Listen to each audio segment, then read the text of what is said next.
Unit 8. Employment. Recording 8.1. Well, what usually happens is that an employer will advertise a vacancy or new post, sometimes both inside and outside the company. Then, after they have received all the applications, they shortlist the candidates, choosing those who appear to meet their criteria. Next, they will assemble an interview panel and call the candidates to an interview. Some employers choose to check references at this stage to avoid delays later, while others wait until after the interview when they have chosen one of the candidates. Provided the panel are happy, the employer will make a job offer and the successful candidate starts work. Often they attend induction sessions or are given a mentor who helps to train new staff. Recording 8.2. How do you identify and attract the best candidates for a particular job? Well, the most important thing for us at the beginning is to have clear and full briefing from our clients. So we spend a great deal of time talking to a range of people in the client organisation. And then, according to the sort of job that we are seeking to fill, we will use 3 different sorts of method for identifying candidates. One, the most obvious one, is advertisement in appropriate newspapers or journals. The second is by asking for nominations from within our client organisation of appropriate candidates. And the third, and most labour-intensive for us, is our own original research. And that will be derived from our database, from talking to authoritative sources in the relevant marketplace, and then from beginning to map the business sector in which we think we are most likely to find good candidates. All 3 of those different methods of identifying candidates will cross-reference, and ideally we'd like to find candidates who are sourced from each of the 3 areas.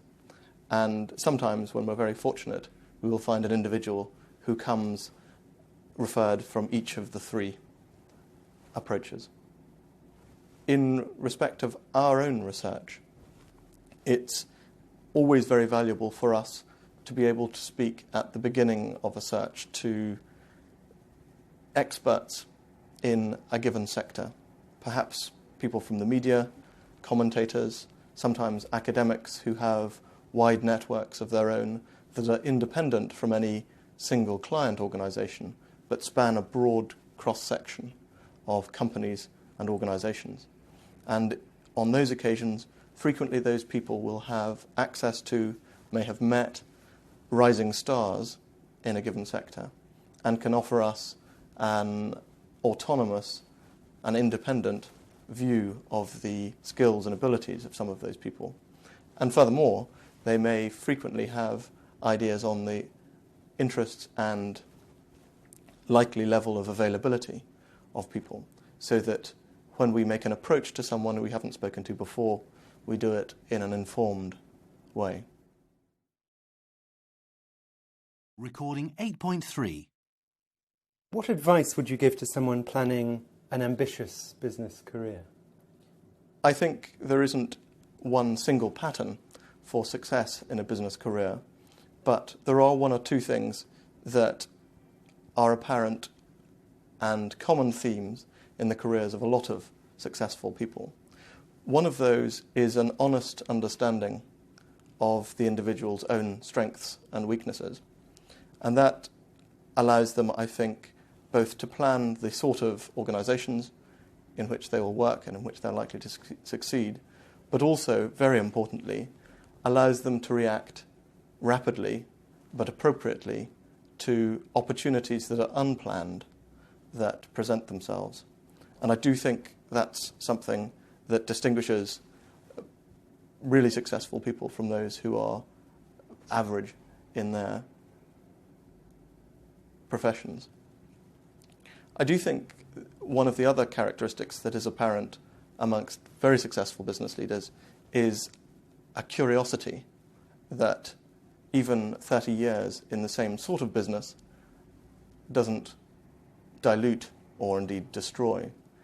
At the very top of major organisations, people like Sir John Browne, now Lord Browne at BP, demonstrates even after a lifetime with a single company, which one might say has meant he has been engaged in a very similar sort of activity for the whole of his career, he demonstrates real interest in innovation and also an open-mindedness about the structure of the industry that he leads and how it ought to consider its role and indeed the very essence of what it does in the future.